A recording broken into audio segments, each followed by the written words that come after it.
व्याख्यामुद्रां करसरसिजैः पुस्तकं शङ्खचक्रे बिभ्रद्भिन्नस्फटिकरुचिरे पुण्डरीके निषण्णः अम्लानश्रीरमृतविशदैरंशभिप्लावयन्मामाविर्भूयादनगमहिमा मानसे वागधीशः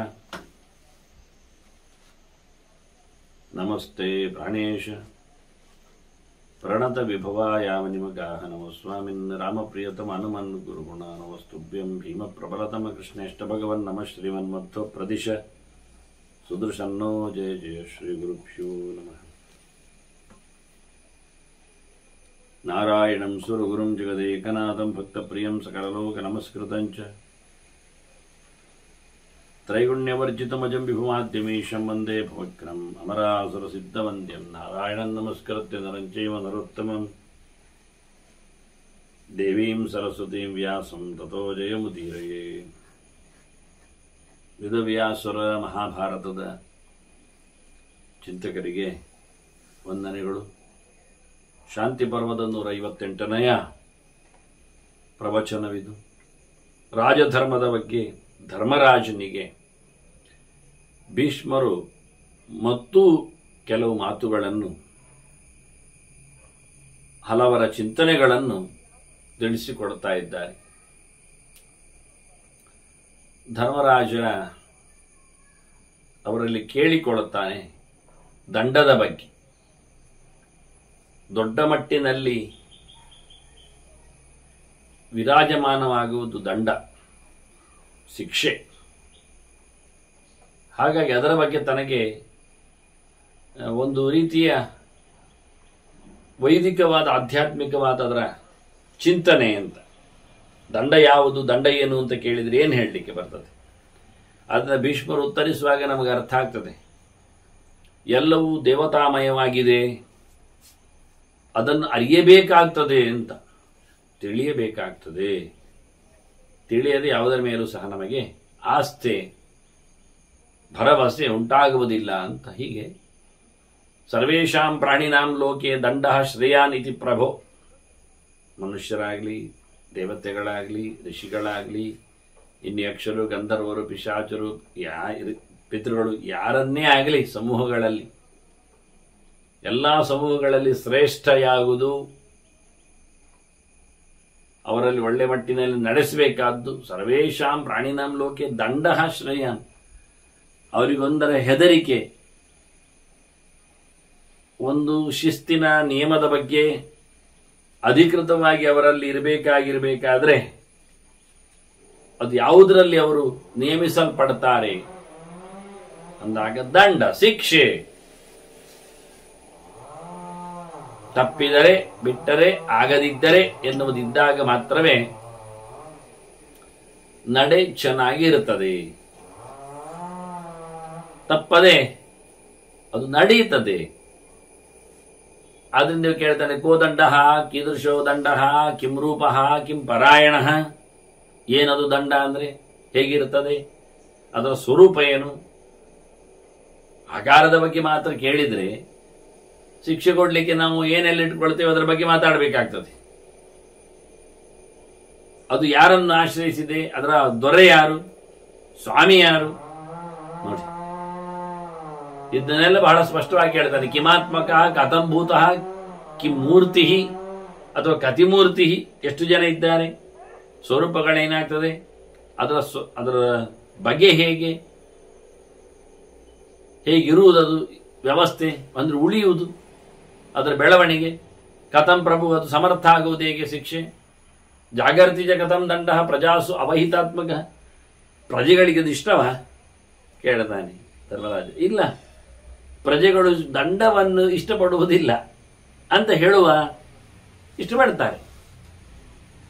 ಅಂದ್ರೆ ಸ್ವಯಂ ಅವರಿಗೆ ಶಿಕ್ಷೆ ಬೇಡ, ಮತ್ತೆ ಅವರಿಗೆ ಅನ್ಯಾಯ ಆದ್ರೆ ಅನ್ಯಾಯ ಮಾಡಿದವನಿಗೆ ಶಿಕ್ಷೆ ಆಗಬೇಕು ಅಂತ. ಹೀಗೆ ಅವರು ಅನ್ಯಾಯ ಮಾಡಿದಾಗ ಅವರು ಇನ್ನೊಬ್ಬರಿಗೆ ಅನ್ಯಾಯ ಮಾಡಿದವನಿಗೆ ಶಿಕ್ಷೆ ಆಗಬೇಕು ಅಂತ ಪಟ್ಟು ಹಿಡಿಯುವವರು ಸ್ವಯಂ ಅನ್ಯಾಯ ಮಾಡುವುದಿಲ್ಲ. ನಾನು ತಪ್ಪು ಮಾಡ್ತೇನೆ, ಇನ್ನೊಬ್ಬ ತಪ್ಪು ಮಾಡಿದಾಗ ಅವನು ಬಡಿಬೇಕು ಅಂತ ಹೇಳುವವ ಅಂತವನಿರುವುದು ಬಹಳ ಕಡಿಮೆ. ಮಗದೊಬ್ಬ ಅನ್ಯಾಯ ಮಾಡಿ ತನಗೆ ದ್ರೋಹ ಬಗೆದಾಗ ಅವನಿಗೆ ಕೇಡು ಆಗಬೇಕು ಅಂತ ಬಯಸುವವ, ಆಗಲೇಬೇಕು ಅಂತ ಹಠ ಹಿಡಿಯುವವ ತಾನು ದ್ರೋಹ ಮಾಡಲಿಕ್ಕೆ ಹೋಗುವುದಿಲ್ಲ. ಯಾಕೆಂದ್ರೆ ತನಗೂ ಕೇಡಾಗ್ತದೆ ಎನ್ನುವುದು ಖಾತ್ರಿ ಇರುವುದರಿಂದ. ಆಗ್ತದೆ, ಆಗ್ಬೇಕಾದ್ರಿಂದ. ಇದು ಅರ್ಥ ಮಾಡಿಕೊಳ್ಳಿಕ್ಕಿರುವಂಥದ್ದು. ಪರವಾಗಿಲ್ಲ, ನನಗೆ ಯಾರಿಗೆ ನಾನು ಸುಳ್ಳು ಹೇಳಬಹುದು, ನಾನು ಸುಳ್ಳು ಹೇಳ್ಬೋದು, ಉಳಿದವರು ಸುಳ್ಳು ಹೇಳಬಾರದು ಎನ್ನುವ ಧೋರಣೆ ಅದು ಒಬ್ಬ ಎಚ್ಚರದವನಲ್ಲದ್ದಲ್ಲ. ಅದು ದೂರ್ತನದ್ದು, ದುರುಣನದ್ದು, ಬುದ್ಧಿಗೆ ಹೇಳಿತು. ನಾನು ಬಹಳ ಬಾರಿ ಹೇಳಿದ್ದುಂಟು. ಸಣ್ಣದಾದ ಸರೋವರ, ದೇವಳದ ತೀರ್ಥ, ಹೋಗಿ ಕಾಲು ತೊಳಿತಾನೆ, ಕೈ ತೊಳಿತಾನೆ, ಮೋರೆ ತೊಳಿತಾನೆ, ಬಾಯೊಳಗೆ ಹಾಕೊಂಡು ಉಗುಳಿ ಬಿಡ್ತಾನೆ. ಒಮ್ಮೆ ಯೋಚನೆ ಮಾಡಬೇಕು ಅವನು.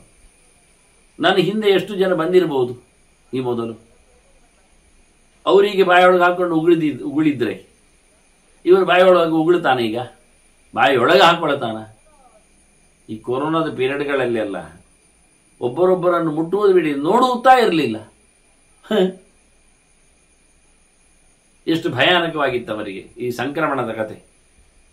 ಹಾಗಾದ್ರೆ ಸರೋವರದ ನೀರಿನಲ್ಲಿ ಬಾಯಿ ಉಗುಳುವುದರಿಂದ ಆಗತಕ್ಕ ಸಂಕ್ರಾಂತಿಯನ್ನು ಎಷ್ಟು ದೇವರು ಅದು ಬಿಟ್ಟಿದ್ದಾರೆ ನೋಡಿ. ಒಬ್ಬನೊಳಗಿನ ವಿಷ ಬಾಯೊಳಗಿದ್ದು ಮಗುವಿನ ಆಗುವುದಿಲ್ಲ, ಅದು ಕೆಟ್ಟ ವಿಷ ಅದು. ಹೀಗಿರುವಾಗ ಯೋಚನೆ ಮಾಡಬೇಕು. ನಾವು ಸುಳ್ಳು ಹೇಳಿದರೆ, ನಮಗಿನ್ನೊಬ್ಬರು ಸುಳ್ಳು ಹೇಳಿದಾಗ ಸಂಕಟ, ಇದನ್ನೆಲ್ಲ ಪರೀಕ್ಷಿಸಿದಾಗ, ಗಮನಿಸಿಕೊಂಡಾಗ, ಅದನ್ನು ಅನುಭವಿಸಲು ಪ್ರೇರಣೆಗೈದಾಗ ಮನುಷ್ಯ ಅಲರ್ಟ್ ಆಗ್ತಾನೆ. ಅದರಿಂದ ದಂಡ ಬೇಕು. ಯಾಕೆ ಕೇಳಿದರೆ ಸಾಧುಗಳ ಬೆಳವಣಿಗೆಗೆ ಅಂತಲೇ ಅರ್ಥ. ದುಷ್ಟರು ದಂಡನೆಗೆ ಒಳಗಾದರೂ ಮತ್ತೆ ಪುನಃ ಎಚ್ಚರ ಆಗುವುದಿಲ್ಲ, ಕಲಿಯುವುದಿಲ್ಲ. ಯಾಕೆಂದ್ರೆ ಅವರು ದುಷ್ಟರಾದ್ರಿಂದ ಅವರಿಗೆ ದಂಡನೆ ಏನು ಆಗಲಿಲ್ಲ, ಶಿಕ್ಷಣವನ್ನು ಕೊಡ್ಲಿಲ್ಲ. ಆದರೆ ಸಹಜವಾಗಿ ಪ್ರಜೆಗಳಿಗೆ ಹೆಚ್ಚು ಜನರು ಕೆಟ್ಟವರೇ ಇರಲಾಗಿ ಅವರಿಗೆಲ್ಲ ಇದು ಇಷ್ಟ ಆಗುವುದಿಲ್ಲ. ಆದ್ದರಿಂದ ಅದು ಯಾವ ರೀತಿಯಲ್ಲಿ ನೆಲೆಗೊಳ್ಳುತ್ತದೆ ಊರಿನಲ್ಲಿ ಕೇಳ್ತಾನೆ. ಕಷ್ಟ ಪೂರ್ವಾಪರಮಿದಂ ಜಾಗೃತಿ ಪರಿಪಾಲಯನ್. ಅದರ ಬೆನ್ನ ಹಿಂದೆ ಮೊದಲು ಮತ್ತೆ ದಂಡನನ್ನು ರಕ್ಷಣೆ ಮಾಡುತ್ತಾ ಅದರ ಬಗ್ಗೆ ಯಾವುದೆಲ್ಲ ಶಕ್ತಿಗಳು ಎಚ್ಚರವಾಗಿರ್ತವೆ. ಕಷ್ಟ ವಿಜ್ಞಾಯತೆ ಪೂರ್ವಂ ಕೋಪರಃ ದಂಡ ಸಂಜ್ಞಕ. ಮೊದಲದನ್ನು ತಿಳಿಯುವುದು ಹೇಗೆ, ಮತ್ತೆ ಅದರ ಪರಿಚಯ ಹೇಗಾಗ್ತದೆ. ದಂಡಕ್ಕೆ ಕಾಲಿಕವಾದ ಸ್ಪರ್ಶದ ಕಥೆ ಏನುಂಟು. ಕಿಂ ಸಂಸ್ಥಶ್ಚ, ಯಾರನ್ನು ಆಧರಿಸಿಕೊಂಡು ಅದು ಕೂತಿದೆ. ಅಭವತ್ ದಂಡ ನಚಾಸ್ಯ ಗತಿ ಕಾಚಾಸ್ಯ ಗತಿರಿಷ್ಯತೆ, ಅದರ ವಿನಿಯೋಗ ಹೇಗೆ, ನಡೆ ಹೇಗೆ, ಇದನ್ನೆಲ್ಲ ನನಗೆ ಹೇಳಬೇಕು ಅಂತ ಕೇಳುತ್ತಾ. ಶಿಕ್ಷೆಯ ದಂಡದ ಬಗ್ಗೆ ಸಮಾಧಾನ ಭೇದ ಆದ ನಂತರ 4ನೆಯ ರಾಜರ ಉಪಾಯದ ಬಗ್ಗೆ, ದಂಡದ ಬಗ್ಗೆ ಸ್ವಲ್ಪ ಪರಿಚಯವನ್ನು ಕೇಳುತ್ತಾ ಇದ್ದಾನೆ. ನಿಜವಾಗಿ ನಮಗೊಂದು ಅಪರಿಚಿತ ವಿಷಯವೇ, ತಿಳಿಬೇಕಾದ ಸಂಗತಿ. ಭೀಷ್ಮರ ಬಾಯಿಂದ ಕೇಳಬೇಕು, ಏನು ಹೇಳ್ತಾನೆ, ಹೇಗಿರ್ತದೆ ಅಂತ. ಯಸ್ಮಿನ್ ಹಿ ಸರ್ವಂ ಆಯತ್ತಂ ಸದಂಡ ಹಿ ಕೇವಲ. ಈ ಎಲ್ಲವನ್ನೂ ನಿಲ್ಲಿಸಲಿಕ್ಕೆ ಬರ್ತದೆ ದಂಡದಿಂದ ಅಂತ ಭೀಷ್ಮರು ಹೇಳ್ತಾನೆ. ಎಲ್ಲವೂ ನೆಲೆಗೊಂಡದ್ದು, ನಿಂತದ್ದು ಇರುವುದೇ. ಒಂದರ ಮೇಲೆ ಒಂದಕ್ಕೆ ಪ್ರಭುತ್ವ, ಜಬರ್ದಸ್ತಿ, ದಂಡ ಇರ್ಲಿಕ್ಕೂ ಇಡೀ ಜಗತ್ತು ನಡೀತದೆ ಬ್ಯಾಲೆನ್ಸಿಂಗ್ ಆಗಿ. ಒಂದಲ್ಲ ಒಂದು ಕಡೆಯಲ್ಲಿ ಅದರ ಮೇಲೆ ಬಹಳ ಜೋರಾದಂತಹ ದಂಡನೆ ನಿಂತಿರುತ್ತದೆ. ಧರ್ಮಸ್ಯಾರ್ಥೆ ಮೈಪಾಲ ವ್ಯವಹಾರ ಇತಿಷ್ಯತೆ. ಲೋಕದಲ್ಲಿ ನಡೆಯತಕ್ಕಂಥ ಎಲ್ಲ ಪ್ರಯತ್ನಗಳು, ವ್ಯವಸ್ಥೆಗಳು ಎಲ್ಲ ಬದುಕಿಗಾಗಿ, ದುಡ್ಡಿಗಾಗಿ. ಅದನ್ನು ಮಾಡುವುದಿಲ್ಲ. ಧರ್ಮವನ್ನು ಬಲಾತ್ಕಾರದಲ್ಲಿ ಮಾಡಿಸಬೇಕಾಗತ್ತೆ. ಅದರಲ್ಲಿಯೂ ದಂಡವನ್ನು ಪ್ರಧಾನ ಇಟ್ಟುಕೊಳ್ಬೇಕಾಗತ್ತೆ. ಶಿಕ್ಷಿಸ್ತೇನೆ ಇಲ್ಲ ಆದ್ರೆ ಅಂತ ಪ್ರತ್ಯಕ್ಷವಾದ ಶಿಕ್ಷೆ ಇರಲಿಕ್ಕೆ ಆಗದೇನೆ ಈಗ ಅಪ್ರತ್ಯಕ್ಷವಾಗಿರತಕ್ಕಂಥ ಧರ್ಮಾದಿಗಳು ಉಳಿದಿಲ್ಲ. ಸೂರ್ಯೋದಯಕ್ಕಿಂತ ಮೊದಲು ಏಳದವ, ಅದನ್ನು ರೂಢಿಯಾಗಿಸಿಕೊಂಡವ, ಸಮರ್ಥನಾದವ, ಕಾಯಿಲೆ ಸಮಸ್ಯೆ ಇಲ್ಲದವ, ಬೇರೆ ಯಾವುದಕ್ಕೂ ಅವನಲ್ಲಿ ಕೊರತೆ ಇಲ್ಲದೆ ಇದ್ರೆ ಅಂಥವನು ಮುಂದಿನ ಜನ್ಮಗಳಲ್ಲಿ ಗೂಬೆಯಾಗ್ತಾನಂದಾಗ ಯಾರು ಕೇಳುತ್ತಾರೆ? ಯಾಕೆ ಕೇಳುತ್ತಾರೆ? ಹೇಗೆ ಕೇಳುತ್ತಾರೆ? ಆದವನಿಗೆ, ಗೂಬೆಯಾದವನಿಗೆ ನೀನು ಹಾಗಿದ್ದೆ ಅಂತ ಅರ್ಥ ಆಗುತ್ತಾ? ಆಗ ಅರ್ಥ ಆಗ್ತದ? ಅಂಥದ್ದು ಒಂದು ಜನ್ಮದಲ್ಲಿ ಗೂಬೆ ಅಲ್ಲ ಅವನು. ಇಂಥದ್ದು ತನ್ನ ಜನ್ಮದಲ್ಲಿ ಉದ್ದಕ್ಕೆ ನಡೆಸಿಕೊಂಡು ಬಂದದ್ರಿಂದ ಅವನು ಅನೇಕ ಬಾರಿ ಗೂಬೆಯಾಗಿ ಹುಟ್ಟಬೇಕಾಗ್ತದೆ. ಅಂದ್ರೆ ಯಾರಿಗೂ ಶಿಕ್ಷೆಯ ದಂಡದ ಗಂಭೀರತೆ ಇರುವುದಿಲ್ಲ ಆಗ್ತದೆ. ಎಲ್ಲಿಯೋ ಯಾವನೋ ಒಬ್ಬಿಬ್ಬ ಶಾಸ್ತ್ರದ ಮೇಲಿನ ಭರವಸೆಗಾಗಿ ಗೂಬೆಯ ಜನ್ಮದ ಬೆದರಿಕೆಯಿಂದಲ್ಲ, ಭರವಸೆಗಾಗಿ ನಡೆಸಿಕೊಡ್ತಾರೆ.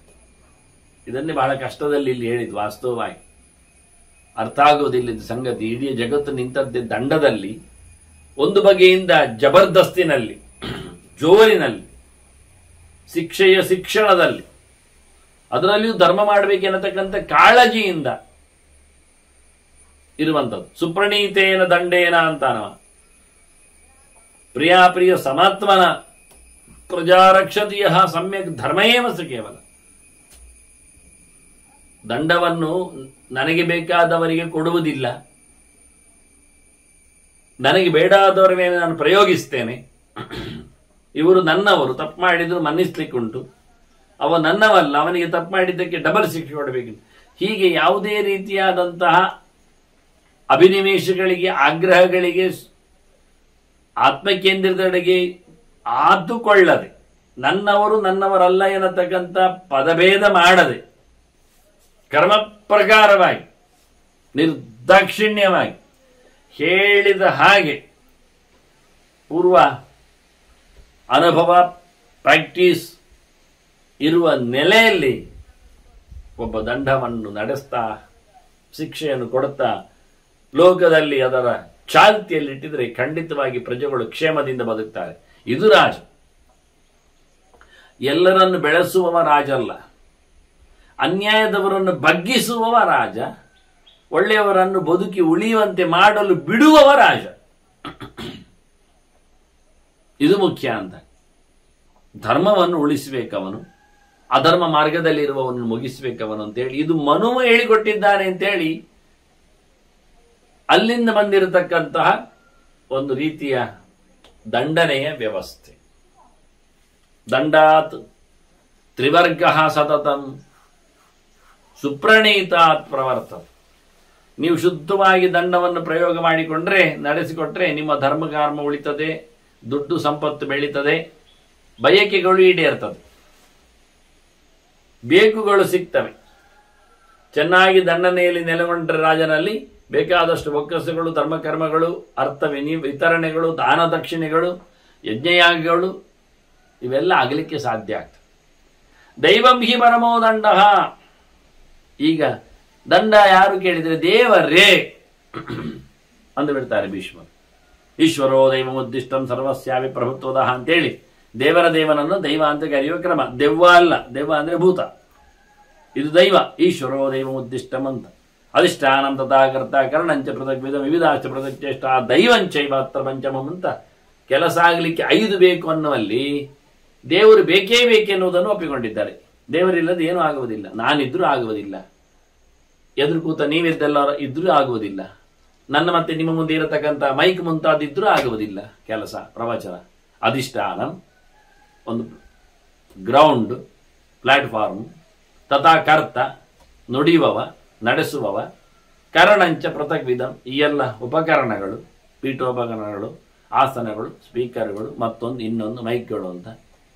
ವಿವಿಧಾಕ್ಷ ಪೃಥಕ್ಚೇಷ್ಟ ಬಂದು ಹೋಗುವಂಥದ್ದು, ಸೇರುವಂಥದ್ದು, ಜಮಾವಣೆ ಆಗುವಂಥದ್ದು. ಎಂತ ನಡೆದ್ರು ಕೆಲಸ ಆಗ್ತದೆ ಅಂತ ಇಲ್ಲ. ದೈವಂಚೈವ ಅತ್ರ ಪಂಚಮ. ದೇವರೊಂದು ಬೇಕು ಆಯ್ತು ಹೇಳಲಿಕ್ಕೆ, ಆಗಿಸ್ಲಿಕ್ಕೆ, ಎಲ್ಲರೊಳಗಂತೂ ನಿಂತು ನಡೆಸಿಕೊಡ್ಲಿಕ್ಕೆ ಎಲ್ಲವನ್ನು ಸಹ. ಅದನ್ನ ದಂಡ ದೇವರೇ ಅಂದುಬಿಟ್ಟ. ದೈವಂ ಹಿ ಪರಮೋ ದಂಡ. ಮುಖ್ಯವಾಗಿ ದಂಡ ಕೇಳಿದ್ರೆ ದೇವರೇ. ರೂಪತಃ ನಾನು ಹೇಗಿದ್ದಾನೆ ಹೇಳಲಿಯಾ ಅಂತ ನೋಡಿ. ದಂಡಕ್ಕೊಂದು ರೂಪ ಕೊಟ್ಟಿದ್ದಾನೆ. ನಾವು ನಡೆಸಿ ಚಿತ್ರವನ್ನು ತೋರಿಸಬೇಕಾದ ಕಥೆ ಇದು. ದಂಡ ಅಂದ್ರೆ ಯಾರು ಅಂತ ನೋಡಿ. ದೇವರೇ. ಆ ದೇವರ ದಂಡದ ರೂಪ ಹೇಗಿದೆ ಅಂತ ನಮಗೆ ಪಕ್ಕ ದಂಡ ಹೇಳಿದ್ರೆ ಟೋಟಲಿ ಒಂದು ಕೋಲು ಅಂತ ಅರ್ಥ. ಅದು ಕೋಲಿ ಎನ್ನುವ ಅರ್ಥವು ದಂಡಕ್ಕುಂಟು. ಆದ್ರೆ ದಂಡಕ್ಕೆ ದಂಡನೆ, ಶಿಕ್ಷೆ ಅಂದಾಗ ಅದನ್ನು ಕೊಡುವ ದೇವರು ಹೇಗಿದ್ದಾನೆ ಅಂತ. ಶಿಕ್ಷಾ ಸ್ವರೂಪನು ಭಗವಂತನೇ. ಅವನು ಶಿಕ್ಷೆಯ ರೂಪದಲ್ಲಿ ಹೇಗಿರುತ್ತಾನೆ, ಧರ್ಮ, ಜ್ಞಾನ, ವೈರಾಗ್ಯ, ಐಶ್ವರ್ಯ ಇವೆಲ್ಲ ದೇವರ ರೂಪಗಳು ಉಂಟು. ಅದು ಹೇಗಿರುತ್ತಾನೆ ನಾವು ನೋಡ್ಬೇಕು. ಈಗ ಚಕ್ರ ಎನ್ನುವುದು ದೇವರ ರೂಪ ಉಂಟು. ಚಕ್ರ ಮತ್ತೆ ಶಂಖ ಎಲ್ಲ ಜ್ವಾಲಾ ಪರಿತಾ ಇದ್ದಾಗ ಇವೆಲ್ಲ ಉರಿ ಉರಿಯುತ್ತಿರತಕ್ಕಂತಹ ಫ್ಲಾರ್ಸ್ಗಳು, ಶಿಖೆಗಳು, ಜ್ವಾಲೆಗಳು. ಅದರಿಂದ ಚಕ್ರ ತೋರಿಸುವಾಗ ಜ್ವಾಲೆಯನ್ನು ತೋರಿಸ್ತಾರೆ ಅಕ್ಕಪಕ್ಕದಲ್ಲಿ, ಮೇಲೆ ಎಲ್ಲ. ನೋಡಲೇಬೇಕಾದ್ರೆ ಕೃಷ್ಣ ಮಠದ ಒಳಗೋಗುವಾಗ ಅತ್ತಿತ್ತ ದ್ವಾರಪಾಲಕರು ನಿಂತಾರೆ ಮುಂಬಾಗಿಲಿನಲ್ಲಿ, ಜಯ ವಿಜಯರು ಕಲ್ಲಿನ ಕೆತ್ತನೆಯಲ್ಲಿ. ಅವರ ಕೈಯಲ್ಲಿ ಚಕ್ರಶಂಖ ಇದೆ, ಕಲ್ಲಿನಲ್ಲೇ ಕೆತ್ತಿತ್ತು.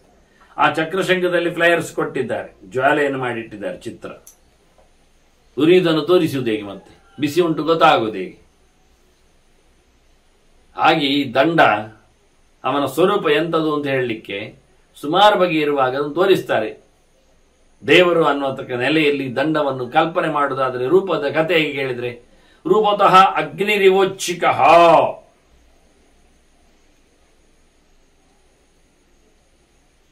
ಅಗ್ನಿಯಂತೆ ಬೆಂಕಿಯಂತೆ ಸುಟ್ಟುರಿಯುವ ಬಗ್ಗೆ, ಉಚ್ಛಿಕ ಮೇಲಕ್ಕೆ ಮೇಲಕ್ಕೆ ಹರಿಯುತ್ತಿರುವ ಫ್ಲೈಯರ್ಸ್. ದಂಡ ಅಂದ್ರೆ ಒಂದು ದೃಷ್ಟಿಯಿಂದ ದೊಡ್ಡ ಉರಿಯುತ್ತಿರುವ ಕೊಳ್ಳಿ ಕಾಣಬಾರದು, ಬೆಂಕಿ ಮಾತ್ರ ಕಾಣಬೇಕು. ಉರಿಯುತ್ತಿರುವ ಬೆಂಕಿಯ ಕೊಳ್ಳಿಯಲ್ಲಿ ಉರಿಯುತ್ತಿರುವ ಬೆಂಕಿಯ ಜ್ವಾಲೆ ರಾಶಿ ಇದ್ದಾಗಿ. ನೀಲೋತ್ಪಲ ಶ್ಯಾಮ, ಮೈಕಟ್ಟು ನೋಡಬೇಕು ಅಂದ್ರೆ ಕಪ್ಪು ಮೈಕಟ್ಟು, ನೀಲ ಉತ್ಪಲ ದಳ ಶ್ಯಾಮ, ನೈದಿಲೆಯ ಕನ್ನೈದಿಲೆಯ ಎಸಳಿನಂತಹ ಬಣ್ಣ. ಚತುರ್ಧಮಿಷ್ಟ, 4 ಕೋರೆ ಹಲ್ಲುಗಳು, ಚತುರ್ಭುಜ 4 ತೋಳುಗಳು, ಅಷ್ಟಪಾತ್ಸ್ 8 ಕಾಲುಗಳು, ನೈಕನಯನ ತುಂಬ ಕಣ್ಣು, 4 ಕಣ್ಣು ಇಟ್ಕೊಳ್ಳಿ. ಶಂಕುಕರ್ಣ, ಹೀಗೆ ನಿಮಿರಿ ನಿಂತ ಉದ್ದನೆಯ ಕಿವಿ. ಹಾಗೆ ಊರ್ಧ್ವ ರೋಮವಾನ್, ರೋಮಗಳೆಲ್ಲ ಸೆಟದ ಮೇಲೆ ನಿಂತಿವೆ. ಬಲಿ ದ್ವಿಜಿಹ್ವ ತಾಮ್ರಾಸ್ಯ, 2 ನಾಲಿಗೆ. 2 ನಾಲಿಗೆ ಅಂದಾಗೆ 2 ತಲೆಯನ್ನು ಇಟ್ಟುಕೊಂಡ್ರೆ 2 ನಾಲಿಗೆ. ಹಾಗಾದ್ರೆ 4 ಕಣ್ಣಿಗೆ 2 ಕಣ್ಣನ್ನು ಹೇಳಬಹುದು. ಒಂದೇ ತಲೆಯಲ್ಲಿ 2 ನಾಲಿಗೆ 4 ಕಣ್ಣುಗಳನ್ನು ಮಾಡಬಹುದು.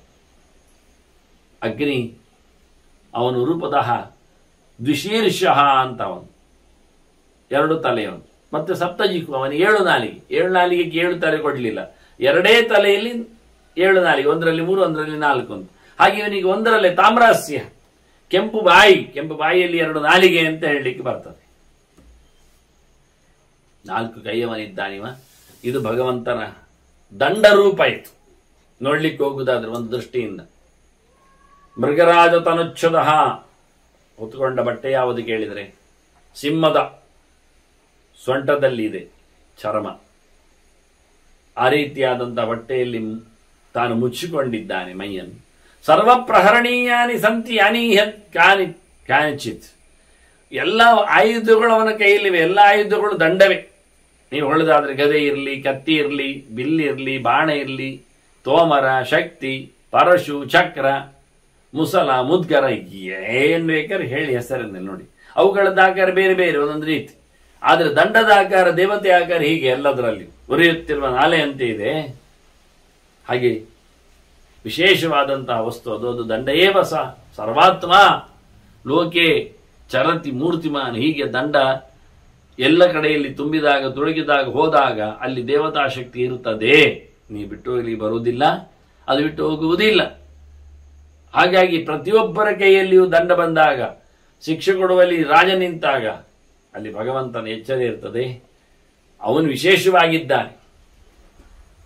ಬೆಂದನ್ ಚಿಂದನ್ ರುಜನ್ ಕೃಂತನ್ ದಾರಯನ್ ತಾಡಯಂಸ್ತತ ಪಾಠಯಂಸ್ತತ ಗಾತಯನ್ ಅಭಿಧಾಮಶ್ಚ ದಂಡಯೇವ. ಎಲ್ಲ ಕಡೆಯಲ್ಲಿಯೂ ದಂಡವೇ ನಡೆಸುವಂಥದ್ದು. ಏನ್ ಮಾಡ್ತದ್ದು?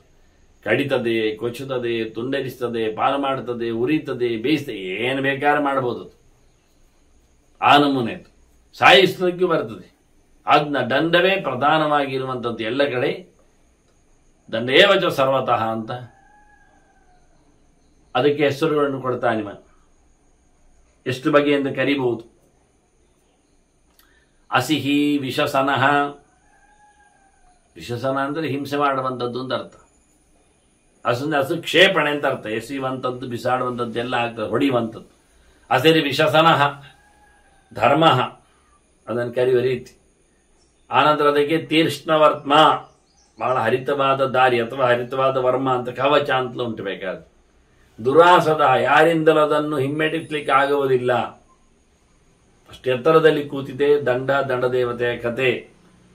ಧರ್ಮಪಾಲ, ಅದು ವಾಸ್ತವವಾಗಿ ಶ್ರೀಗರ್ಭ, ವಿಜಯ, ಶಾಸ್ತ, ಗೆಲ್ಲುವಂಥದ್ದು, ಲಕ್ಷ್ಮಿಗೆ ವಿಶೇಷವಾದಂತಹ ಅನುಗ್ರಹಕ್ಕೆ ಪಾತ್ರವಾಗಿರುವುದು. ಲಕ್ಷ್ಮಿ ಒಳಗಿದ್ದಾಳೆ, ಅದರಲ್ಲಿ ಇಲ್ಲೇನಲ್ಲ. ಎಲ್ಲ ಕಡೆಯೂ ಪ್ರಕೃತಿ ಮತ್ತು ಪುರುಷರ ಪ್ರಾರಮ್ಯ ಇದೆ, ವಾಸ್ತವ್ಯ ಇದೆ. ಹಾಗಾಗಿ ಲಕ್ಷ್ಮಿ ಇದ್ದಾಳೆ. ಶ್ರೀಗರ್ಭ, ಲಕ್ಷ್ಮಿಯನ್ನು ಹೊತ್ತ ನಾರಾಯಣದು. ವಿಜಯ, ಶಾಸ್ತ, ವ್ಯವಹಾರ, ಪ್ರಜಾಗರ, ಎಚ್ಚರ ಇರ್ತದೆ, ನಿದ್ದೆ ಮಾಡುವುದಿಲ್ಲ. ದಂಡ ರಾತ್ರಿ ಹೊತ್ತಿಗೂ ಚಾಡುಂಟು. ಮತ್ತೆ ಪ್ರಯತ್ನಶೀಲವಾಗಿದೆ ದಂಡ. ಬ್ರಾಹ್ಮಣ ಮಂತ್ರಶ್ಚ, ಬ್ರಾಹ್ಮಣರ ಚಿಂತನೆ ಅಥವಾ ಬ್ರಾಹ್ಮಣರು ಮತ್ತು ಚಿಂತನೆ ಮಂತ್ರ, ಅದಕ್ಕೆ ವಿಶೇಷವಾದ ಒತ್ತು ಕೊಡುವಂಥದ್ದು ದಂಡ.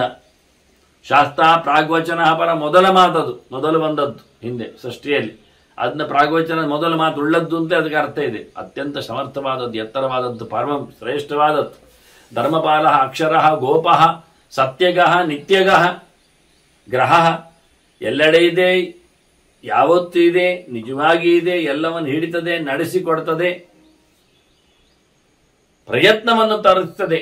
ದಂಡ ಇದ್ದರೆ ಕೆಲಸ ಮಾಡ್ತಾನೆ ಕೂಡಲೇ, ಇಲ್ಲಾದ್ರೆ ಸೋಮಾರಿಯಾಗಿ ಕೂತ್ಕೊಳ್ತಾನೆ.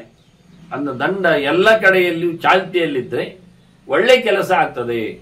ಅಸಂಗ, ರುದ್ರತನಯ, ಮನುಜ್ಯೇಷ್ಠ, ಮನುಗಳಲ್ಲಿ ಶ್ರೇಷ್ಠ ಆಗಿದ್ದಾನೆ ಈ ದಂಡ ದೇವತೆ. ಮತ್ತೆ ಅದನ್ನು ಹೋಯಿತು, ಅದು ಇಡುವ ಇದ್ದ ಸಮಯದಲ್ಲಿ ಹೇಗಿತ್ತು ಹೇಳ್ತಾರೆ ಬಹಳ ಚೆನ್ನಾಗಿ. ಶಿವಂಕರ, ಒಳ್ಳೆದು ಮಾಡುವಂಥದ್ದು. ಇದು ರುದ್ರನ ಮಗನಾಗಿದ್ದಾನೆ ಈ ದೇವತೆ. ಅಂದ್ರೆ ನಾರಾಯಣನ ರೂಪ ಅಂದಾಗ ನಾರಾಯಣ ಇರುವ ರೂಪ, ರುದ್ರತನಯ ಅಂದಾಗ ಸ್ಕಂದನನ್ನು ಬೇಕಾದ್ರೆ ಇಲ್ಲಿ ಹೇಳಲಿಕ್ಕೆ ಬರ್ತದೆ. ಅವು ದೇವ ಸೇನಾ ನಾಯಕ ಆದ್ರಿಂದ, ದಂಡ ನಾಯಕ ಆದ್ರಿಂದ ಅವನು ದಂಡದ ಸ್ವರೂಪದಲ್ಲಿ ಇದ್ದಾನೆ ಅಂತ ಅರ್ಥ ಮಾಡಲಿಕ್ಕೆ ಆಗ್ತದೆ. ಅದನ್ನು ನೋಡುವ ರೀತಿ ಅದು. ಧರ್ಮಪಾಲ, ಅಕ್ಷರ, ಗೋಪ ಹೇಳಿದಾಗೆ ಶಿವಂಕರ, ಮನುಜ್ಯೇಷ್ಠ, ರುದ್ರತನಯ, ಅಸಂಗ, ಅವನು ಕುಮಾರನಾದ್ರಿಂದ ಯಾರನ್ನು ಹಚ್ಚಿಕೊಳ್ಳುವುದಿಲ್ಲ, ಯಾರ ಹತ್ತಿರ ಹೋಗುವುದಿಲ್ಲ. ಇವೆಲ್ಲ ನಾಮಾನ್ಯತಾಸಿ, ನಾಮಾನ್ಯತಾನಿ. ವಿಶೇಷವಾಗಿದು ದಂಡದ ಹೆಸರು. ದಂಡಸ್ಯ ಕೀರ್ತಿದಾನಿ ಯುಧಿಷ್ಠಿರ. ದಂಡಕ್ಕೆ ಅನೇಕ ಹೆಸರುಗಳನ್ನು ಅವರವರಿಗೆ ಬೇಕಾದಾಗಿ, ಸುಬ್ರಹ್ಮಣ್ಯ ಅಂತ ಕರೆದ್ರು ದಂಡ, ಅವನು ಕೈಯಲ್ಲಿ ಬರಬೇಕು ಅಂತಿಲ್ಲ. ಹೀಗೆ ದಂಡದ ಬಗ್ಗೆ ಹೆಸರುಗಳನ್ನು ಹೇಳುತ್ತಾ, ದಂಡೋ ಹಿ ಭಗವಾನ್ ವಿಷ್ಣು ಯಜ್ಞೋ ನಾರಾಯಣ ಪ್ರಭು. ದಂಡ ಅಂದ್ರೆ ದೇವರೆಂದು ಮತ್ತೆ ಸ್ಪಷ್ಟ ಮಾಡ್ತಾನೆ ಭೀಷ್ಮ. ವಿಶೇಷವಾಗಿ ಆರಾಧ್ಯನಾದವ, ಎಲ್ಲರಿಂದಲೂ ಸಹ ಚಿಂತನೆಗೆ ಯೋಗ್ಯನಾದವ, ಎಲ್ಲರಿಗೂ ವಿಶೇಷವಾದಂತಹ ಕಾರುಣ್ಯವನ್ನು ಕರುಣಿಸಿಕೊಡುವವ ಅಂತ ನಾರಾಯಣ ಸ್ವಾಮಿ. ಎಲ್ಲ ದಂಡದ ಅಭಿಮಾನಿ ಮುಖ್ಯವಾಗಿ ಅವನೇ. ಶಶದ್ರುಭಂ ಮಹದ್ವಿಭ್ರತ್ ಮಹಾಪುರುಷ ಉಚ್ಯತೆ. ದೊಡ್ಡ ಮಟ್ಟಿನ ದೇಹವನ್ನು ಪಡೆದುಕೊಂಡು ಒಂದೇ ಮಹಾಪುರುಷತೆ ಚರಣಾರವಿಂದಂ ಅಂತ ಎಲ್ಲರನ್ನು ತನ್ನೆಡೆಗೆ ಅತ್ಯಂತ ಆತ್ಮೀಯವಾಗಿ ತಿಳಿಸಿಕೊಟ್ಟು ಬರಮಾಡಿಸಿಕೊಳ್ಳಲು ಇಂತಹ ದಂಡವನ್ನು ದೇವರು ಜಾಗರಣೆಯಲ್ಲಿ ಇಡುತ್ತಾರೆ. ದೂರ ಹೋಗ್ಲಿಕ್ಕಲ್ಲ, ಹತ್ತಿರ ಬರಲಿಕ್ಕೆ, ದುಷ್ಟರು ದೂರ ಉಳಿಯುವಂತಾಗ್ಲಿಕ್ಕೆ, ದುಷ್ಟರ ಅಡ್ಡದಿಂದ ಸಜ್ಜನರು ಹತ್ತಿರ ಬಾರದಂತೆ ಆಗಬಾರದು ಅಂತ ಹೇಳಿ ದೇವರು ಮತ್ತೆ ಮತ್ತೆ ಕರೀತಾರೆ. ಅಂತಹ ಮಹಾಪುರುಷನಾದ ಯಥೋಕ್ತ ಬ್ರಹ್ಮಕಲ್ಪೇತಿ. ಲಕ್ಷ್ಮೀ ನೀತಿ ಸರಸ್ವತಿ, ಇದನ್ನು ಸರಸ್ವತಿ ಅಂತ ಕರೀತಾರೆ. ನೀತಿ ಅಂತ ನಾನು ಆಗಲೇ ಹೇಳಿದೆ, ನೀತಿ ಅಂತ, ಅತ್ಯಂತ ಲಕ್ಷ್ಮಿ ಅಂತ ಕರೀತಾರೆ ದಂಡವನ್ನು. ಅನೇಕ ಹೆಸರುಗಳುಂಟು. ಇದನ್ನು ಗುರುತಿಸಲಿಕ್ಕೆ ಕೆಲಸ ಮಾಡುವಾಗ ಅದನ್ನು ಉಲ್ಲೇಖ ಮಾಡ್ತಾರೆ. ಹೇಗೆ ಬಂದಿದ್ದಾನೆ, ಹೇಗಿರುತ್ತಾನೆ, ಹೇಗಿರಬೇಕು ಅವನು ಅನ್ನೋದರ ಬಗ್ಗೆ. ಹಾಗಾಗಿ ಇದನ್ನು ಬ್ರಹ್ಮಕಲ್ಪ, ವೇದದಿಂದ ಚಿಂತನೆಗೆ ತಂದದ್ದು. ದಂಡನೀತಿ ಜಗದ್ಧಾತ್ರಿ ದಂಡೋ ಹಿ ಬಹುವಿಗ್ರಹ. ದಂಡಕ್ಕೆ ಭಾರಿ ಭಾರಿ ರೂಪಗಳುಂಟು. ಅನೇಕ ಆಕಾರಗಳಲ್ಲಿ ದಂಡವನ್ನು ನೋಡಲಿಕ್ಕೆ ಬರ್ತದೆ. ಅನೇಕ ಜೀವರಲ್ಲಿ ಅಭಿಮಾನವನ್ನು ಪಡೆದಿದ್ದಾರೆ ಅಂತ ಆಯ್ತಲ್ಲ. ಈಗ ದೇವರಾದ ನಂತರ, ಲಕ್ಷ್ಮಿ ಆದ ನಂತರ ಇಡೀ ಬ್ರಹ್ಮಾಂಡದ ಸಾಧ ಚತುರ್ಮುಖ ಇದ್ದಾನೆ, ಜೀವೋತ್ತಮ. ಆನಂತರ ಅನೇಕ ಪ್ರಕಾರದ ಜೀವರು ಒಂದರಲ್ಲಿ ಒಂದು ರೀತಿಯಲ್ಲಿ ಇರ್ಲಿಕ್ಕೆ ಹೋಗಿ ಪ್ರತ್ಯೇಕ ತಾರತಮ್ಯದಂತೆ ತತ್ವಾಭಿಮಾನಿಗಳಂತೆ ನಾವು ಅವರನ್ನು ನೋಡ್ಲಿಕ್ಕೆ ಬರ್ತದೆ, ಬೇರೆ ಬೇರೆ ವ್ಯಕ್ತಿಗಳನ್ನು. ಇಲ್ಲಿ ಲಕ್ಷ್ಮಿಯು ಸರಸ್ವತಿಯು ಎಲ್ಲ ದಂಡ ಸ್ವರೂಪ. ಅಂದ್ರೆ ಪ್ರಕೃತಿಯನ್ನು ದಂಡದಲ್ಲಿ ತೋರಿಸಿಕೊಡ್ತಾರೆ ಇವರು. ಉಂಟು ಒಂದು ಸಹಜವಾಗಿ. ಹಾಗಾಗಿ ಅಂತಹ ದಂಡ ಅದು ಬಹಳ ಜೋರಿದೆ. ನಸ್ಯಾತ್ ಯದೀಹ ದಂಡೋಸ್ತಿ. ಒಂದೊಮ್ಮೆ ದಂಡ ಇಲ್ಲದೆ ಹೋಗಿದ್ರೆ ಪ್ರಮಥೇಯು ಪರಸ್ಪರ, ಒಬ್ಬರಿಗೊಬ್ಬರು ತಿಕ್ಕಾಟ, ಗಲಾಟೆ, ಹೊಡೆದಾಟ ಆಗ್ತಿತ್ತು. ಅದು ಇರ್ಲಿಕ್ಕೆ ಹೋಗಿ ಈಗ ಯಾರೇನಾಗ್ತಾ ಇಲ್ಲ. ಭಯ ದಂಡಸ್ಯ ನಾನ್ಯೋನ್ಯಂ ಗ್ರಂಥಿ ಚೈವ ಯುಧಿಷ್ಠಿರ. ಶಿಕ್ಷೆ ಇರ್ಲಿಕ್ಕೆ ಹೋಗಿ ಯಾರು ಒಬ್ಬರೊಬ್ಬರು ತಾಕಲಾಟ ಮಾಡುವುದಿಲ್ಲ. ಇದ್ದಾರೆ ಸಾತ್ವಿಕರು ಬೇರೆ ಇರ್ತಾರೆ, ಅವರ ಪಂಗಡ ಬಹಳ ಕಡಿಮೆ ಇರ್ತದೆ. ಆದ್ರೆ ಉಳಿದವರು ನಿಂತವರು ರಾಜಸರು ತಾಮಸರು ಇರ್ಲಿಕ್ಕೆ ಹೋಗಿ ಗಲಾಟೆ ಆಗ್ತದೆ, ಯುದ್ಧ ಆಗ್ತದೆ. ಅದು ದಂಡನೆ ಶಿಕ್ಷೆ ಉಂಟು ಅಂತಾದ್ರೆ ಬಾಯಿ ಮುಚ್ಚಿ ಸಹನೆಯಿಂದ ಕೂತ್ಕೊಳ್ತಾರೆ. ಸತ್ಯಕ್ಕೋಸ್ಕರ, ಧರ್ಮಕ್ಕೋಸ್ಕರ, ನ್ಯಾಯಕ್ಕೋಸ್ಕರ ನಿರೀಕ್ಷೆ ಮಾಡ್ತಾರೆ. ಅದು ಇಡೀ ದಂಡ ರಾಜನನ್ನು ಬೆಳೆಸುವಂಥದ್ದು, ಮುಖ್ಯವಾಗಿ ರಾಜರಲ್ಲಿ ಇರಬೇಕಾದ್ದು. ಅದನ್ನ ದಂಡೇನ ರಕ್ಷಮಾಣ ಹಿ ರಾಜನ್ ಅಹರಹ ಪ್ರಜಾ ರಾಜಾನ ಮರ್ದೇಂತಿಹ ತಸ್ಮಾತ್ ದಂಡ ಪರಾಯಣ. ದಂಡದಿಂದ ಪ್ರಜೆಗಳನ್ನು ರಕ್ಷಣೆ ಮಾಡಿಕೊಂಡರೆ ರಾಜನನ್ನು ಸಹ ಅದೇ ರೀತಿಯಾಗಿ ದಂಡವೇ ಪ್ರೊಟೆಕ್ಟ್ ಮಾಡುತ್ತದೆ. ರಕ್ಷಿತ ರಾಜರೆಲ್ಲ ರಾಜನಿಗೆ, ರಕ್ಷಿತ ಪ್ರಜೆಗಳೆಲ್ಲ ರಾಜನಿಗೆ ಬೆಲೆ ಕೊಡ್ತಾರೆ. ಹಾಗೆ ಒಳ್ಳೆ ರೀತಿಯಿಂದ ರಾಜ್ಯದ ಅಭಿವೃದ್ಧಿಗೆ ಯೋಗ್ಯ ರೀತಿಯಲ್ಲಿ ದಂಡನೆಯನ್ನು ಕೊಡುವಂಥದ್ದು ಸರಿ. ವ್ಯವಸ್ಥಾಪಯತಿ ಕ್ಷಿಪ್ರಂ ಇಮಂ ಲೋಕಂ ಸುರೇಶ್ವರ ಸತ್ಯೇ ವ್ಯವಸ್ಥಿತೋ ಧರ್ಮ ಬ್ರಾಹ್ಮಣೇಶು ಇಹ ಅವತಿಷ್ಠತೆ. ಈಗ ಈ ಸರ್ಕಲ್ ಹೇಗೆ ಉಂಟು ಅಂತ ತೋರಿಸಿಕೊಡ್ತಾರೆ. ಮುಖ್ಯವಾಗಿ ದಂಡವನ್ನು ನೀವು ರಕ್ಷಣೆ ಮಾಡಿದ್ರೆ, ಪ್ರತಿನಿತ್ಯ ದಂಡವನ್ನು ಬದುಕಿಸಿದ್ರೆ, ಸರಿಯಾಗಿ ಉಂಟು ಅಂತ ಮಾಡಿದ್ರೆ ಯಾರು ಕಳ್ಳಕಾಗರು, ದರೋಡೆಕೋರು, ಮೋಸಗಾರರು ಬರುವುದಿಲ್ಲ. ಅಂತ ಸಂದರ್ಭದಲ್ಲಿ ಅಂತ ಎತ್ತರದ ಸ್ವಚ್ಛವಾದ ಸಾತ್ವಿಕವಾದ ಗುಣಚಿಂತನೆಯನ್ನು ನಡೆಸಿಕೊಟ್ಟಾಗ ಅಲ್ಲಿ ಸೇರಿಕೊಳ್ಳುತ್ತಾರೆ. ಮುಖ್ಯವಾಗಿ ಯಾರೆಲ್ಲ ಬರ್ತಾರೆ?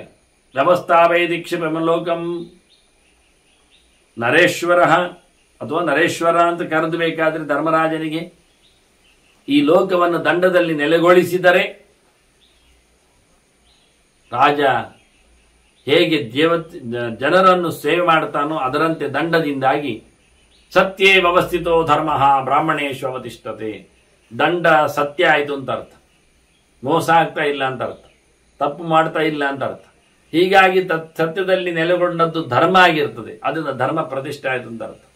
ಧರ್ಮವು ಹೋಗಿ ಬ್ರಾಹ್ಮಣರಲ್ಲಿ ನೆಲೆಗೊಂಡಿದೆ, ಅವ್ರು ಮಾಡ್ತಾ ಇರೋದು ಧರ್ಮಾಚರಣೆ. ಅದನ್ನ ದಂಡ ಚೆನ್ನಾಗಿದ್ರೆ ಲೋಕದಲ್ಲಿ ಸತ್ಯ ನ್ಯಾಯ ಧರ್ಮ ಉಳಿತದೆ. ಅದು ಉಳಿದಿದೆ ಅಂದ್ರೆ ದೇವತೆಗಳಿಗೆ ಇಷ್ಟ ಆಗ್ತದೆ, ಬ್ರಾಹ್ಮಣರಲ್ಲಿ ಅದು ಉಳಿದಿರ್ತದೆ. ಹಾಗಾಗಿ ಧರ್ಮಯುಕ್ತ ದ್ವಿಜ ಶ್ರೇಷ್ಠ ವೇದಯುಕ್ತ ಆಗುವಂತ ಧರ್ಮದಲ್ಲಿ ನೆಲೆಗೊಂಡಿರತಕ್ಕಂಥ ಬ್ರಾಹ್ಮಣರು ವೇದವನ್ನು ಹಿಡಿದಿರ್ತಾರೆ, ಅಭ್ಯಾಸ ಮಾಡ್ತಾ ಇರ್ತಾರೆ, ವೇದವನ್ನು ಬದುಕಿಸ್ತಾರೆ, ಅವರಿಗೆ ಅನುಕೂಲ ಆಗ್ತದೆ. ವೇದದಿಂದ ಬಭುವ ಯಜ್ಞ ವೇದೇಭ್ಯ, ವೇದದಿಂದ ಯಜ್ಞ ಆಗ್ತದೆ. ಯಜ್ಞದಲ್ಲಿ ಯಾರು ಬರ್ತಾರೆ? ಯಜ್ಞ ಪ್ರೀಣಾದಿ ದೇವತಾ, ಯಜ್ಞದಲ್ಲಿ ಬರುವುದೆಲ್ಲ ದೇವತೆಗಳು. ಅದನ್ನ ಚೆನ್ನಾಗಿ ದಂಡವನ್ನು ಉಳಿಸಿಕೊಂಡ್ರೆ, ಬ್ರಹ್ಮವರ್ಗ ಚೆನ್ನಾಗಿ ಬದುಕಿ ಬಿಟ್ರೆ, ಅವರು ಮಾಡಿರ್ತಕ್ಕಂತಹ ಧರ್ಮಕರ್ಮಗಳು ವಿಶೇಷವಾಗಿದ್ರೆ, ಅವಕ್ಕೆಲ್ಲ ಕಾರಣವಾದ ವೇದಗಳು, ಆ ವೇದದಿಂದ ಉಂಟಾಗತಕ್ಕಂಥ ಯಜ್ಞ, ಅದರಿಂದ ಸಂತೋಷ ಪಡ್ತಕ್ಕಂಥ ದೇವತೆಗಳು, ಅವರು ಸಂತೋಷ ಪಟ್ರ ಪ್ರೀತಾಶ್ಚ ದೇವತಾ ಲೋಕಂ ಇಂದ್ರೇ ಪರಿತದತ್ಯುತ. ಹೋಗಿ ಇಂದ್ರನ ಹತ್ರ ಹೇಳಿ ಬಿಡ್ತಾರೆ ದೇವತೆಗಳೆಲ್ಲ, ನಮಗೆಲ್ಲ ಆಹುತಿ ಸಿಗ್ತಾ ಇದೆ, ಖುಷಿಯಾಗಿದೆ ಅಂತ. ಇಂದ್ರ ಭಾರಿ ಖುಷಿಯಾಗಿ, ನಿಮಗೆ ಆಹುತಿಕೊಳ್ಳೋಕ್ಕೋಸ್ಕರ ಲೋಕವನ್ನು ಬೆಳೆಸಿದ್ದಾರ ಮನುಷ್ಯರು, ಹಾಗಾದ್ರೆ ಮನುಷ್ಯ ಲೋಕಕ್ಕೆ ನೀರು ಹೋಗ್ಲಿ ಅಂತ ಹೇಳಿಬಿಡ್ತಾರೆ. ಬೆಳೆ ಕಾಳುಗಳು ಸಮೃದ್ಧವಾಗಿ ಆದಾಗ ಹೋಮ ಹವನಗಳು ನಿರಂತರವಾಗಿ ಇದೊಂದೊಂದಕ್ಕೆ ಲಿಂಕ್ ಬಹಳ ಚೆನ್ನಾಗಿ ಹೇಳಿ ವಾಸ್ತವವಾಗಿ. ಅದು ಅನ್ನಂದದಾಜಿತ ಚಕ್ರ. ಹಾಗೆ ಅನುಗ್ರಹಣ ನಿಮಾ ಪ್ರಜಾ, ಈ ಪ್ರಜೆಗಳ ಮೇಲಿನ ಪ್ರೀತಿಯಿಂದ ಬೆಳೆ ಬೇಕಾದಷ್ಟು ಬರುವಂತೆ ಮಳೆ ಸುರಿಸ್ತಾನೆ, ಬೆಳೆಯನ್ನು ಬೇಕಾದಷ್ಟು ಮಾಡಿಸ್ತಾನೆ, ನಡೆಸಿಕೊಡ್ತಾನೆ. ಅದರಂತೆ ಪ್ರಜೆಗಳನ್ನು ಸಹ ಸಂಪತ್ತುಗೊಳಿಸ್ತಾನೆ. ಈ ಪ್ರಜೆಗಳಿಗೆಲ್ಲ ಮುಖ್ಯ ಏನು ಗೊತ್ತುಂಟು? ವಿಶೇಷವಾಗಿ ಊಟ, ಅಶನ, ಬದುಕಬೇಕಾದ ಅದರ ಆಚೆಯ ಪ್ರಾಣಾಷ್ಟ ಸರ್ವಭೂತಾನ ನಿತ್ಯಂ ಅನ್ನೇ ಪ್ರತಿಷ್ಠಿತ. ತಿನ್ನದೇ ಇದ್ರೆ ನಮ್ಮ ಪ್ರಾಣಗಳೆಲ್ಲ ಹೋಗ್ತವೆ, ಮೊದಲು ದುರ್ಬಲರಾಗ್ತಾವೆ, ಎಚ್ಚರ ತಪ್ತಾವೆ, ಮತ್ತೆ ಹೋಗೇ ಬಿಡ್ತಾವೆ. ಮನುಷ್ಯ ಎಷ್ಟು ಸಮಯ ಅಂದಿರ್ತಾನೆ. ಅದನ್ನು ಬಹಳ ಅದ್ದೂರಿಯಾಗಿ ಪಂಚ ಪ್ರಕಾರಗಳಿಂದ ಅದನ್ನು ನಡೆಸಿಕೊಡುವ ರೀತಿಯನ್ನು ಉಲ್ಲೇಖ ಮಾಡ್ತಾನೆ. ಪ್ರಾಣಾಷ್ಟ ಸರ್ವಭೂತಾನ ನಿತ್ಯವನ್ನೇ ಪ್ರತಿಷ್ಠಿತ. ತಸ್ಮಾತ್ ಪ್ರಜಾ ಪ್ರತಿಷ್ಠಂತೆ ದಂಡೋ ಜಾಗರತಿ ತಾಸು. ಪ್ರಜೆಗಳು ಎಚ್ಚರವಾಗಿರ್ತಾರೆ, ದಂಡ ಎಚ್ಚರಾಗಿರ್ತದೆ. ದಂಡನೆಯಿಂದ ಪ್ರಜೆಗಳು ಕೇಳ್ತಾರೆ, ಅವರು ಸಂತೋಷ ಪಡ್ತಾರೆ, ಅವರ ಮೇಲೆ ಬಲಾತ್ಕಾರ ಆಗುವುದಿಲ್ಲ. ಈ ರೀತಿಯಾಗಿ ಬಹಳ ಸುಂದರವಾಗಿ ದಂಡವನ್ನು ಉಳಿಸಿಕೊಂಡು ಪ್ರಜೆಗಳನ್ನು ಬೆಳೆಸುವ ರೀತಿಯ ತಸ್ಮಾ ಪ್ರಜಾ ಪ್ರತಿಷ್ಠಂತೆ ದಂಡೋ ಜಾಗರ್ತಿ ತಾಸು. ಒಂದೊಮ್ಮೆ ಶಿಕ್ಷೆಯನ್ನು ಜಾರಿಗೆಯಲ್ಲಿ ತಂದಿದ್ರೆ ಪ್ರಜೆಗಳು ಕ್ಷೇಮವಾಗಿ ಬೆಳೆಯುತ್ತೆ. ಏವಂ ಪ್ರಯೋಜನಶ್ಚೈವ ದಂಡ ಕ್ಷತ್ರಿಯ ತಾಂಗತ. ಹೀಗೆ ದಂಡವನ್ನು ಮನುಷ್ಯ ಬ್ರಾಹ್ಮಣರು ಮಾಡ್ಲಿಕ್ಕೆ, ಇದು ಬ್ರಾಹ್ಮಣರು ಸರ್ಕಲ್ ಅಲ್ಲಿ ಇದ್ದಾರೆ. ದಂಡ ಒಂದು ಕಡೆ ಆಗಿಬಿಟ್ಟಾಗ ಅವರಿಗೆ ಬಹಳ ಚಂದವಾಗಿ ಬದುಕಲಿಕ್ಕೆ ಬಂತು. ಸೊತ್ತು ಸರಂಜಾಮುಗಳು ಸಿಕ್ಕಿದವು, ಯಜ್ಞ ವೇದಗಳು ಆವಿರ್ಭಾವ ಆಯಿತು, ಅಲ್ಲಿಂದ ಫಲಗಳು ಬಂತು ಅಂದಾಗ ಅವರೇ ಹೊಡೆಯಲಿಕ್ಕೆ ಆ ಫಲಗಳನ್ನು. ಇಂಥ ಪ್ರಯೋಜನ ಅವರಿಗೆ ಆಗ್ತದೆ. ಆದರೆ ದಂಡ ಎನ್ನುವುದು ಮಾತ್ರ ಕ್ಷತ್ರಿಯರು, ಗಟ್ಟಿತನ, ಜೋರುತನ, ಹಿಂಸೆ ಅಲ್ಲದ ತನ, ಆದ್ರೆ ಹಿಂಸೆ ತನ, ವಿಶೇಷವಾಗಿ ಅಂತಹ ಕಥೆ ಬರುತ್ತೆ. ಹಾಗಾಗಿ ದಂಡ ದೊಡ್ಡ ಏವಂ ಪ್ರಯೋಜನಶ್ಚೈವ ದಂಡ ಕ್ಷತ್ರಿಯಾಣ, ಕ್ಷತ್ರಿಯರಿಗೆ ದೊಡ್ಡ ಪ್ರಯೋಜಕ ಆಯಿತು. ರಕ್ಷಣ ಪ್ರಜಾ ಪ್ರಜಾಗರತಿ ನಿತ್ಯಂ ಸುವೀತೋಕ್ಷರ. ಪ್ರಜೆಗಳು ಯಾವತ್ತಿನವರೆಗೆ ತಪ್ಪು ಮಾಡುವುದಿಲ್ಲ, ಎಚ್ಚರ ಇರ್ತಾರೆ, ಆವತ್ತಿನವರೆಗೆ ನಮ್ಮ ಧರ್ಮವೂ ಸಹ ಕಾನ್ಸ್ಟಿಟ್ಯೂಷನ್ ಒಂದು ದೃಷ್ಟಿಯಿಂದ ಸಂವಿಧಾನ ಅದು ಹಾಗೆ ಇರ್ತದೆ. ದಂಡ ಪ್ರಜೆಗಳನ್ನು ರಕ್ಷಣೆ ಮಾಡಬೇಕು, ನಿತ್ಯ ಪ್ರಜೆಗಳಿಗೆ ಅನುಕೂಲವಾಗಿ ನಾಶ ಆಗದಂತಹ ದಂಡವನ್ನು ಉಪಯೋಗಿಸಿಕೊಳ್ಳಬೇಕು, ವಿನಿಯೋಗಿಸಬೇಕು, ಇರಬೇಕು. ಈಶ್ವರ ಪುರುಷ ಪ್ರಾಣ ಸರ್ವ ಸತ್ಯಂ ವೃತ್ತಂ ಪ್ರಜಾಪತಿ ಭೂತಾತ್ಮ ಜೀವ ಇತ್ಯೇವ ನಾಮಭಿಹಿ ಅಷ್ಟಭಿಹಿ ನಾಮಭಿಹಿ ಪ್ರೋಚ್ಯತೆ ಇತ್ಯೇವಂ ನಾಮಭಿ ಪ್ರೋಚ್ಯತೆ ಅಷ್ಟಭಿಹಿ ಅಂತ 8 ನಾಮಗಳಿಂದ ಇದನ್ನು ಕರೀತಾರೆ, ಹೆಸರುಗಳಿಂದ. ಮೊದಲು ದೇವರೇ, ಎಲ್ಲದಕ್ಕೂ ದೇವರು ಹೇಳ್ತಾನಲ್ಲ ಕೊನೆಗೆ, ಈಶ್ವರ ಸರ್ವಭೂತಾನ ಮೃತೇಶ ಅರ್ಜುನ ತಿಷ್ಠತಿ ಬ್ರಾಹ್ಮಯನ್ ಸರ್ವಭೂತಾನಿ ಅಂತ. ಎಲ್ಲ ಜೀವಜಾತಗಳನ್ನು ಹದ್ದು ಬಸ್ತಿನಲ್ಲಿ ಇಡ್ಲಿಕ್ಕೋಸ್ಕರ ಅವರು ಕೂತದ್ದಲ್ಲಿ. ಆದ್ರಿಂದ ಅವರನ್ನು ದಂಡ ನಾಯಕನನ್ನು, ದಂಡ ನೇತ್ರರನ್ನು, ದಂಡಾಭಿಮಾನಿಯನ್ನು, ದಂಡ ದೇವತೆಯನ್ನು ಕರೀದೇಗೆ ಕೇಳಿದ್ರೆ, ಒಂದು ದೃಷ್ಟಿಯಿಂದ ಅವನನ್ನು ಕರೆಯುವಾಗ ಈ ರೀತಿಯಾಗಿ ಈಶ್ವರ ಅಂತ, ಒಳಗಿನಿಂದ ಹೊರಗಿನಿಂದ ಪುರುಷ, ಎಲ್ಲವನ್ನು ಆವೇಶ ಮಾಡಿಕೊಂಡು ನಡೆಸಿಕೊಡ್ತಾನೆ ಅಂತ. ಪ್ರಾಣ, ಎಲ್ಲರ ಪ್ರಾಣ ಅವನೇ. ಯಾಕೆ ಅಲ್ಲಿ ಚತುರ್ಮುಖನೇ ಇದ್ದಾನೆ, ಆ ಲೆಕ್ಕದಲ್ಲಿ ಪ್ರಾಣನಿಗೆ ಪ್ರವೇಶ ಉಂಟು.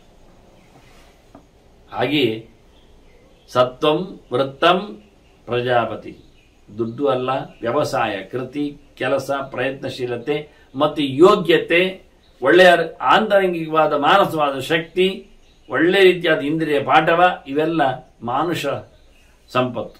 ಹಾಗೆ ದೈವಿ ಸಂಪತ್ತು, ಇದೆರಡನ್ನು ಸಹ ಪಡೀಲಿಕ್ಕೆ ಆಗ್ತದೆ ಅಂತ, ಸಿಗ್ತದೆ ಅಂತ.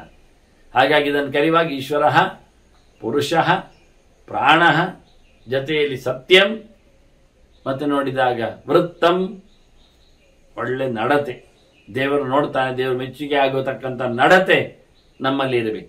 ಇದನ್ನು ಉಲ್ಲೇಖ ಮಾಡಲಿಕ್ಕೋಸ್ಕರ ಒಳ್ಳೆ ರೀತಿಯಿಂದ ವೃತ್ತಂ ಮತ್ತೆ ಪ್ರಜಾಪತಿ, ಆಯುತತ್ವ ಬ್ರಹ್ಮತತ್ವ ದೇವರ ನಂತರದಲ್ಲಿ ಅವನು ಸಹ ಎಲ್ಲ ಆಯುಧಗಳಿಗಿದು ಒಟ್ಟಿಗೆ. ಭೂತಾತ್ಮ ಚಾಪಿ ಇತ್ಯೇವಂ, ಹಾಗೆ ಭೂತಾತ್ಮ ಅಂತ ಅದಕ್ಕೆ ಇನ್ನು ಜೀವ ಇತ್ಯೇವಂ, ಭೂತಾತ್ಮ ಅಂತ ಹೆಸರು, ಜೀವ ಅಂತ ಹೆಸರು, ಹೀಗೆ 8 ಹೆಸರುಗಳಿಂದ ದಂಡವನ್ನು ಕರೀತಾರೆ, ಗುರುತಿಸ್ತಾನೆ. ಅದದದ್ ದಂಡ ಏವ, ಹಿಂದೆ ದಂಡವನ್ನೇ ನಡೆಸಿಕೊಟ್ರಲ್ಲವರು. ರಾಜ ಒಳ್ಳೆ ರೀತಿಯಿಂದ ದಂಡಧರನಾಗಿದ್ರೆ, ಅದು ದಂಡ ಏವಾಸ್ಮೈ ಧ್ರುವಂ ಐಶ್ವರ್ಯಮೇ ವಚ, ದಂಡ ಗ್ಯಾರಂಟಿಯಾಗಿ ರಾಜ ಮಾಡ್ತಾನೆ ಸರಿಯಾಗಿ ಇದ್ರೆ. ನಾವು ಶಂಕಲಿಕೆರದ ಕಥೆಯಲ್ಲೆಲ್ಲ ಕೇಳಿದ್ದೇವಲ್ಲ, ಬಾಹುದಾ ನದಿಯ ಚರಿತ್ರೆ ಮುಖ್ಯವಾಗಿ ಆಗುವಂತ. ಹಾಗೆ ರಾಜನಿಗೆ, ಒಬ್ಬ ರಾಜನ ಹಿರಿಯ ತಲೆಯವನ ಅನುಗ್ರಹದೊಂದಿಗೆ ವಿಶೇಷವಾದ ವ್ಯವಸ್ಥೆ ಸಿಗ್ತದೆ ಹೇಳಿ. ಇದು ದಂಡ ಕೊಡುವಂತ ವ್ಯವಸ್ಥೆ, ದಂಡ ಕೊಡುವಂಥದ್ದು. ರಾಜನಿಗೆ ಐಶ್ವರ್ಯವನ್ನು ನಿರಂತರ ಕಾಲ ಕೊಡುತ್ತದೆ. ಅವನು ಉದ್ಯತ ದಂಡನಾಗಿದ್ರೆ, ಸ್ಥಾನದಲ್ಲಿ ದಂಡ ಪ್ರಯೋಗ ಮಾಡಿದ್ರೆ ವ್ಯವಸ್ಥಿತವಾಗಿ ಶಾಸ್ತ್ರೀಯವಾಗಿ ಮೊದಲೇ ಹೇಳಿಯಾಯಿತು, ಶಾಸ್ತ್ರ ಬಿಟ್ಟು ಮಾಡತಕ್ಕಂಥ ದಾನ ಧರ್ಮವನ್ನು ಗಮನಿಸುವುದೇ ಇಲ್ಲ. ಮತ್ತೆ ಬಲಂ ನಯಶ್ಚ, ಮುಖ್ಯವಾಗಿ ಸಂಯುಕ್ತೈ, ಎಲ್ಲರೂ ಸೇರಿಕೊಂಡಾಗಿದ್ರೆ ಬಲ ಹೇಗಿರ್ತದೆ ಅಂತಾರೆ. ಸದಾ ಪಂಚವಿಧಾಯಕಂ, 5 ರೀತಿಯಲ್ಲಿ ದಂಡದ ಬಲವನ್ನು ಗುರುತಿಸ್ಲಿಕ್ಕೆ ಆಗ್ತದೆ. ಒಂದು ಕುಲಬಲ, ಬಾಹುಬಲ, ಆನಂತರ ಧನಬಲ ಮತ್ತೆ ಅಮಾತ್ಯರ ಬಲ, ಕೊನೆಗೆ ಬುದ್ಧಿಬಲ. ಪ್ರಜ್ಞಾಚೋಕ್ತ ಕುಲ ಬಾಹು ಮತ್ತೆ ಧನ ಅಮಾತ್ಯಾಹ, ಅದರೊಟ್ಟಿಗೆ ಐದನೆಯದ್ದು ಪ್ರಜ್ಞಾಚೋಕ್ತ ಬಲಾನಿಚ. ದಂಡ ನಿಲ್ಲಿಸಬೇಕಾದ್ರೆ ಅದಕ್ಕೆ 5 ಬಲ ಬೇಕು. ಬುದ್ಧಿ ಬಲ ಬೇಕೆ, ಅರ್ಥ ಮಾಡಿಕೊಳ್ಳದೆ ಪ್ರಯೋಗ ಮಾಡುವಂತೆ ಇಲ್ಲ. ಅದರೊಟ್ಟಿಗೆ ಕುಲಬಲ, ನಡೆಸಿಕೊಳ್ಳಿಕ್ಕೆ ಅವನಿಗೆ ಹೇಳಿರಬೇಕು, ನೀನು ದಂಡದನನ ಆ ವಂಶದವನ, ಹಾಗೆ ಎಲ್ಲಿ ಮಾಡುವ ಚಾಕರಿ ಹೇಗಿರ್ತದೆ ಎನ್ನುವುದು ಅರ್ಥ ಮಾಡಿಕೊಳ್ಳಿಕ್ಕೋಸ್ಕರ ಪ್ರಾದೇಶಿಕವಾದ ವಿಷಯಗಳನ್ನು ಕೇಳಬೇಕು, ಹೇಳಬೇಕು.